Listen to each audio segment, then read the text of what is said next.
الحمدللہ رب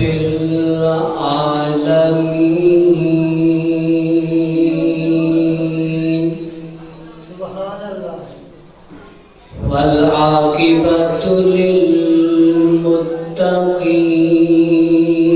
للمتقین والصلاة والسلام علی سید الانبیاء والمرسلین اما بعد فاعوذ باللہ من الشیطان الرجیم بسم اللہ الرحمن الرحیم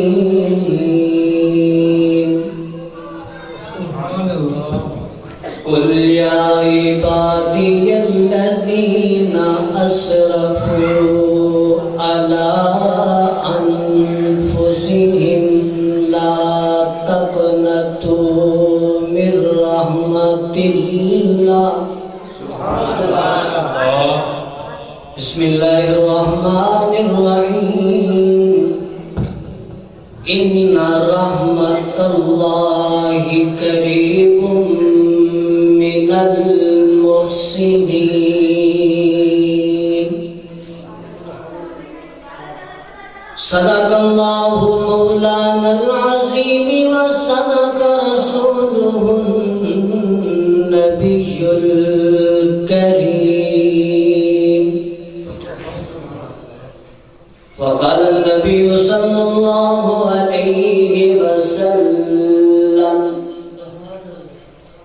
أن تعبد الله كأنك تراه وإن لم تكن تراه فإنه يراك قال رسول الله صلى الله عليه وسلم رب اشرح لي صدري ويسر لي امري واحلل عقدة من لساني يفقهوا قولي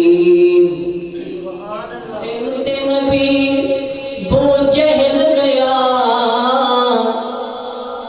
آقا سے اس نے یہ کہا گر ہو نبی بتلاؤ ذرا میری مٹھی میں ہے کیا آقا کا فرمان ہوا اور فضل رحمان ہوا مٹھی سے پتھر بولا لا الہ الا اللہ اپنی بہن سے بولے عمر یہ تو بتا کیا کرتی تھی میرے آنے سے پہلے کیا چھپ کے پڑھتی تھی بہن نے جب قرآن پڑھا سن کے کلام پاک خدا دل عمر کا بول اٹھا لا الہ الا اللہ ہمیں سونے عربی دی میں عرش اللہ ویکھیا دس سکدی میں احمد دا جڑا عرش تے رتبہ ویکھیا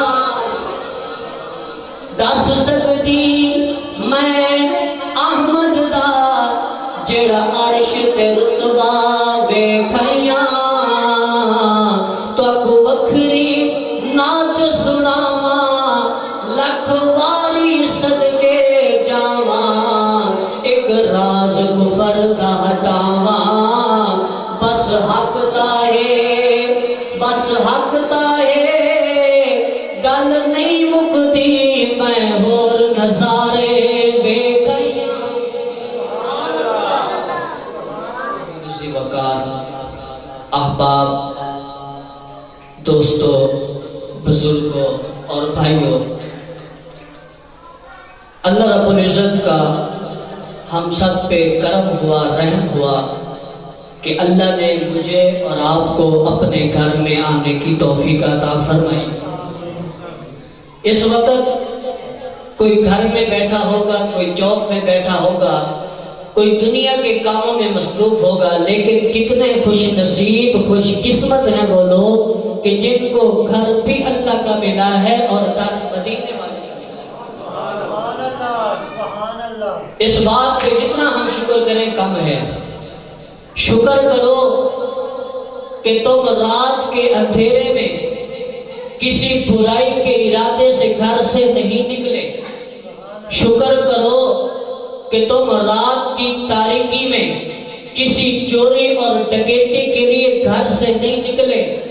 شکر کرو کہ تمہارے ہاتھ میں اس رات کے اندھیرے میں شراب کا پیالہ نہیں ہے۔ شکر کرو کہ تم اس وقت کسی سینما گھر میں نہیں آئے بیٹھے۔ شکر کرو تم اس وقت کسی جوا کھانے میں نہیں بیٹھے ہوئے۔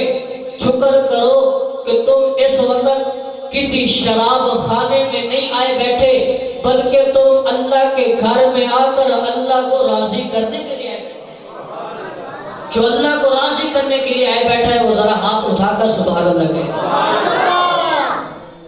باوجود ہماری خطاؤں کے، باوجود ہمارے گناہوں کے، اگر ہم سبحان اللہ کہتے ہیں اللہ رب العزت اس کو قبول فرماتے ہیں۔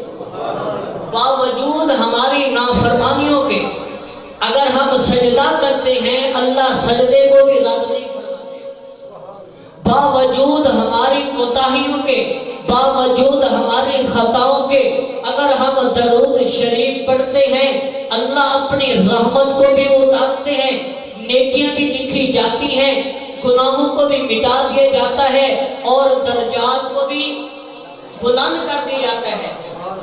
اب پیر محل کے قریب رہنے والے، 23 چک میں جامعہ فاطمہ الزہرا کے قریب رہنے والے، جامعہ بلال کے قریب رہنے والے سوال کرتے ہیں ربا یہ ہمیں رحمت بھی سمجھ آ گئی، ہمیں نیکی لکھنا بھی سمجھ آ گئی، ہمارے گناہوں کو مٹ جانا بھی سمجھ آ گئی، لیکن یہ درجات کو بلند کرنا سمجھ نہیں آیا۔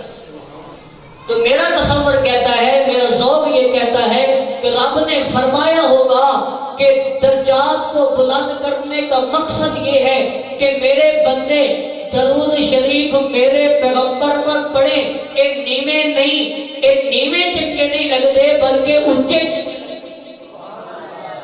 عزیز دوستو، میری بھی خواہش ہے، آپ کی بھی خواہش ہے، ہر آدمی کی یہ خواہش ہے، آرزو ہے، تمنا ہے کہ وہ کسی نہ کسی طرح اللہ رب العزت کی رحمت میں آ جائے۔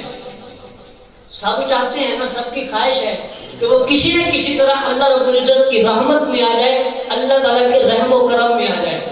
تو الہ العالمین نے اعلان فرمایا قل یا عبادی الذین اسرفوا علی انفسہم لا تقنطوا من رحمت اللہ۔ اے میرے پیغمبر، میرے بندیاں نو فرما دیجئے کہ میری رحمت سے نہ امید نہ ہو، میری رحمت سے مایوس نہ ہو۔ ان رحمت اللہ قریب من المحسنین۔ ان بندوں نے کہہ دیا کہ میری رحمت جو ہے وہ قریب ہے احسان کرنے والوں کے ساتھ۔ ایک احسان تو یہ بھی ہے کہ ہم کسی پیاسے کو پانی پلا دیا جائے، کسی بھوکے کو کھانا کھلا دیا جائے، یہ بھی احسان ہے، اور کسی ضرورت مند کی ضرورت کو پورا کر دیا یہ بھی احسان ہے۔ آپ کی توجہ ایسے احسان کی طرف لے جانا چاہتا ہوں جس کو امام بخاری رحمت اللہ علیہ نے نقل کیے۔ سوال کرنے والے جبرائیل امین ہے، جواب ارشاد فرمانے والے رحمت اللہ۔ احسان کے بارے میں سوال کرنے والے جبرائیل امین ہے اور جواب ارشاد فرمانے والے ذات ہے. کیا فرمایا کہ انت عبد اللہ کانک تراہ وان لم تکن تراہ فانہ یراک.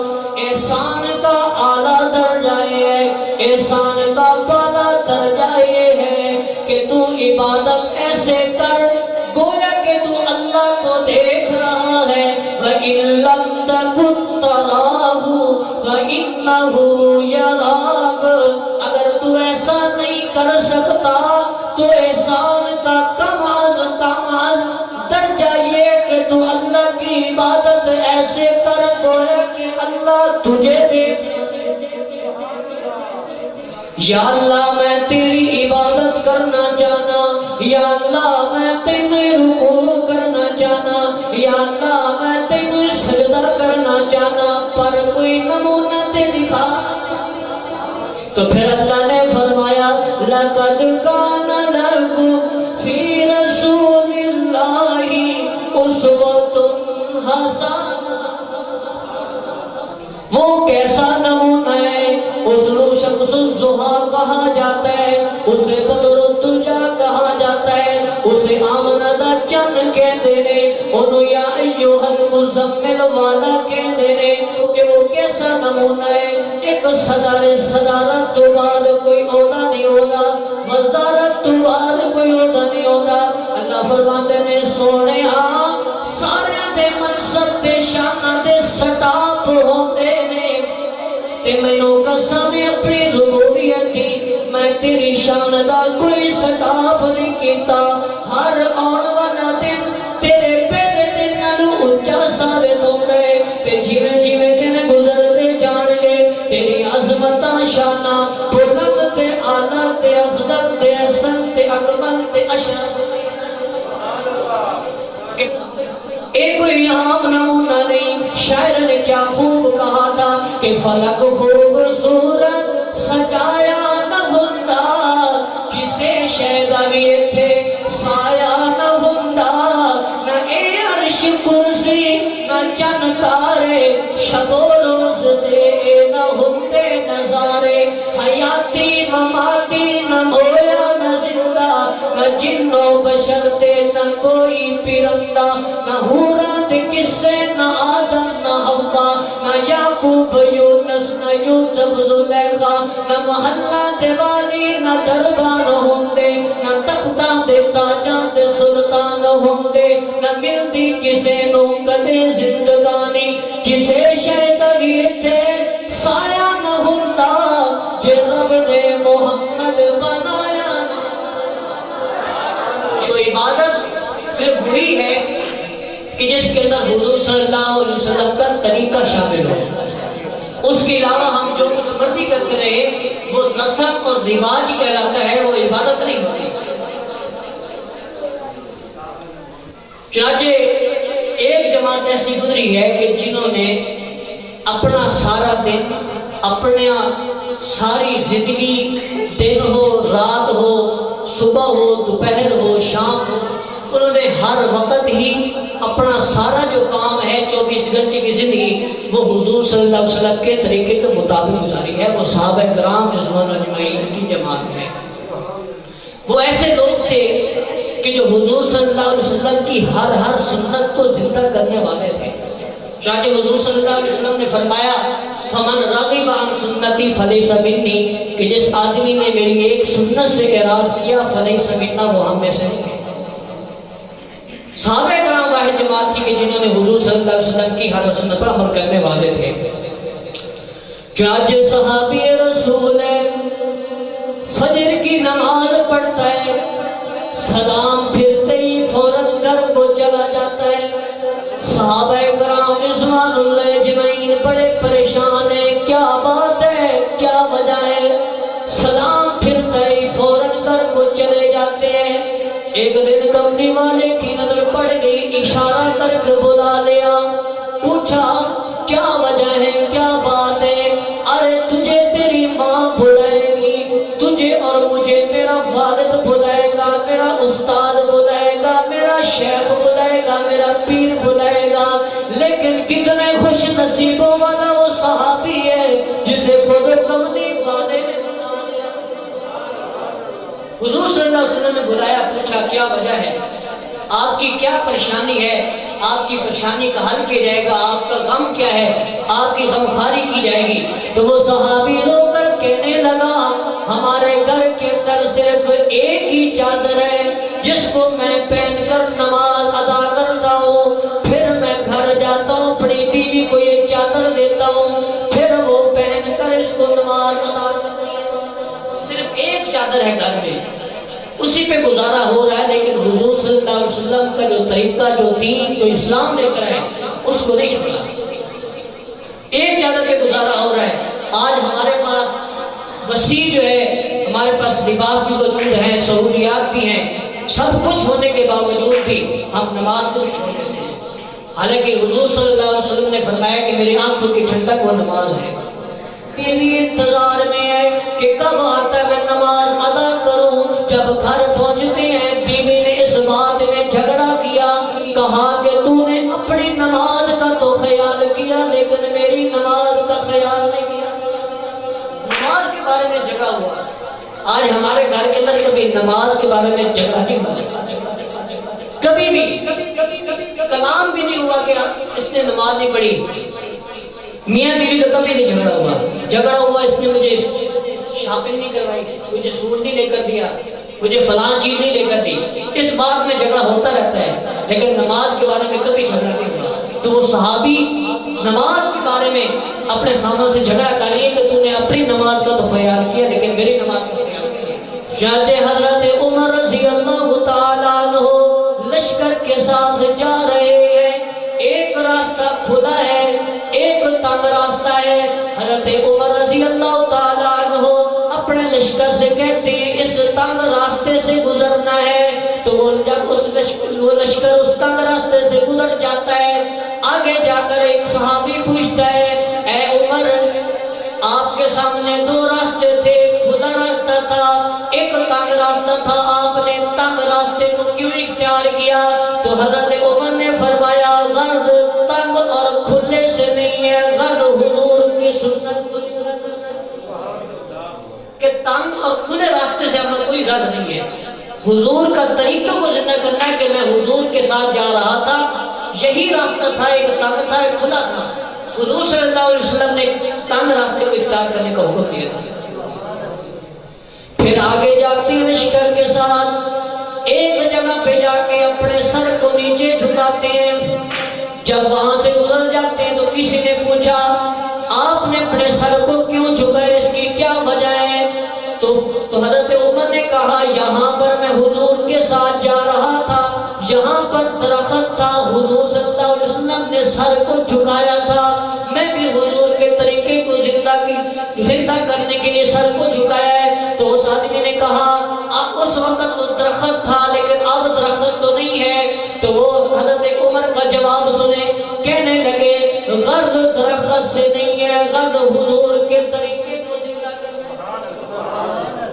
غرض اس درخت سے نہیں ہے کہ درخت تھا یا نہیں ہے یا نہیں ہے، اس سے غرض نہیں ہے، بلکہ حضور صلی اللہ علیہ وسلم کے طریقے کو زندہ کرنا ہے۔ اسی طرح بخاری شریف کے اندر آتا ہے حضرت ابن عمر کے بارے میں کہ مسجد نبوی کے دو دروازے تھے، آپ صلی اللہ علیہ وسلم نے فرمایا کہ میرا دل چاہتا ہے کہ میں ایک دروازے کو عورتوں کے لیے مخصوص کر دوں کہ صرف عورتیں وہیں سے گزرا کریں گی۔ تو حضرت ابن عمر کے بارے میں آتا ہے کہ پوری زندگی اس دروازے سے نہیں گزرے۔ تو وہ صحابہ کرام رضوان اجمعین ایسی جماعت ہے کہ جو حضور صلی اللہ علیہ وسلم کی ہر طریقے پہ کٹ جانے والے تھے، مٹ جانے والے تھے۔ تو ہمیں بھی چاہیے کہ ہم حضور صلی اللہ علیہ وسلم کے نام لیوا ہیں، ان کی امت میں سے ہیں، ہمیں بھی چاہیے کہ ہم حضور صلی اللہ علیہ وسلم کے طریقہ اپنی زندگی کے اندر لے آئیں۔ تو نہ کہے کہ تو عاشق رسول ہے، تیرا لباس کہے کہ تو عاشق رسول ہے، تو نہ کہے کہ تو عاشق رسول ہے، تیرا چہرہ بتائے کہ تو عاشق رسول ہے، تو نہ کہے کہ تو عاشق رسول ہے، تیرا چلنا پھرنا، تیرا معاملات، تیرے رشتہ دار بتائیں کہ تو عاشق رسول ہے۔ بات چل رہی تھی احسان کا اعلیٰ درجہ یہ ہے کہ عبادت ایسے کی جائے کہ گویا کہ ہم اللہ کو دیکھ رہے ہیں۔ لیکن اگر ایسا نہیں ہو سکتا تو کم از کم درجہ یہ ہے کہ اللہ کی عبادت ایسے کی جائے وہ یہ کہ اللہ رب العزت کی ذات ہمیں دیکھ رہی ہے۔ یہ بات اگر میرے اور آپ کے دلوں میں آ جائے کہ اللہ ہمیں ہر حال میں دیکھ رہے ہیں، تو پھر ہمارے اندر جتنے گناہ ہیں، جتنی کوتاہی ہیں، جتنی خرابیاں ہیں، جتنی لغزشیں ہیں، یہ سب وجہ صرف ایک ہی ہے کہ ہمارے دل کے اندر اللہ رب العزت کا ڈر اور خوف نہیں ہے۔ حضرت عمر کا زمانہ ہے تو ایک گھر کے اندر ایک مائی ہے اور اس کی بیٹی ہے۔ مائی کہنے لگی بیٹی سے کہ دودھ کے اندر پانی ملا دو، تو بیٹی نے کہا کہ حضرت عمر نے منع کیا ہوا ہے، روکا ہوا ہے کہ دودھ میں کوئی پانی نہ ملائے۔ تو بھائی نے کہا کہ حضرت عمر جو ہے وہ دیکھ تو نہیں رہے۔ اس کی بیٹی تھی، اس نے اپنی ماں کو، اپنی والدہ کو جواب دیا کہ عمر تو نہیں دیکھ رہا لیکن عمر کا جو رب ہے وہ